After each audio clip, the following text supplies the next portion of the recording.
Wadaf galaayitteen manaabe tiksuufi maltuuteen nanaane baddaaf gammoojjiin bu'e faana keedhaachuuf bu'aa baay'ina largee seenaa dhagaafa darbee Wadaf galaayitteen manaabe tiksuufi maltuuteen nanaane baddaaf gammoojjiin bu'e faana keedhaachuuf bu'aa baay'ina largee seenaa dhagaafa darbee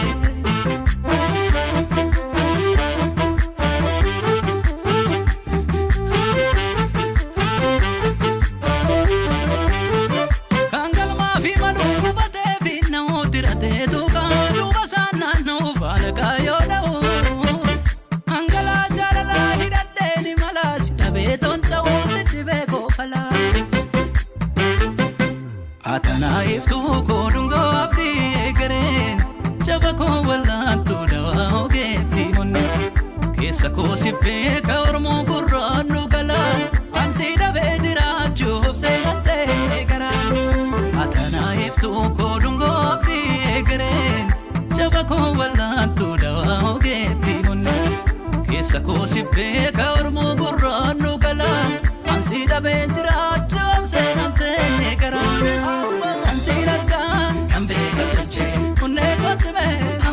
Sopse, tuche wadagom, sinega tikse. Abde gare, kote unako. Ansilarga, nambe katuche. Unne kote me, amatu sopse. Tuche wadagom, sinega tikse. Abde gare, kote unako.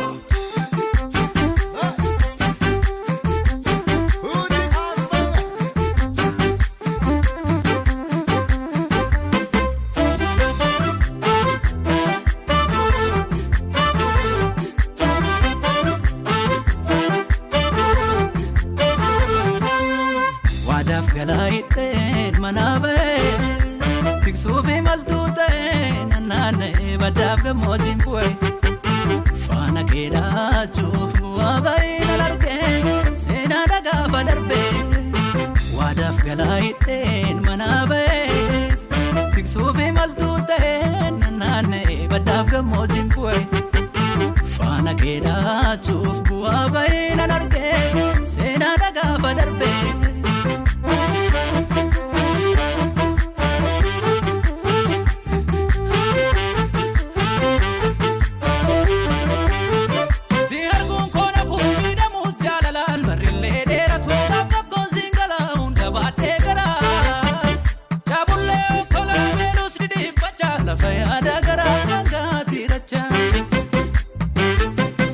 Angara gara konkabe orman nokfacha tasgabida beto honnen sumaaf didicha mogole nalafu kobe narayu dume abdata nabdira takagara yomure Angara gara konkabe orman nokfacha tasgabida beto honnen sumaaf didicha mogole nalafu kobe narayu dume abdata nabdira takagara yomure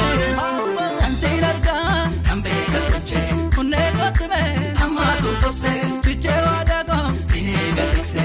Abde gare, kote unako. Ansilarga, nambe katuche. Unne kote me, amatu sopse. Tuche wadagom, sinega tikse. Abde gare, kote unako. Nambe katuche. Amatu sopse. Sinega tikse. Kote unako. Nambe katuche. Sinega tikse. Kote unako. Nambe katuche. Amatu sopse.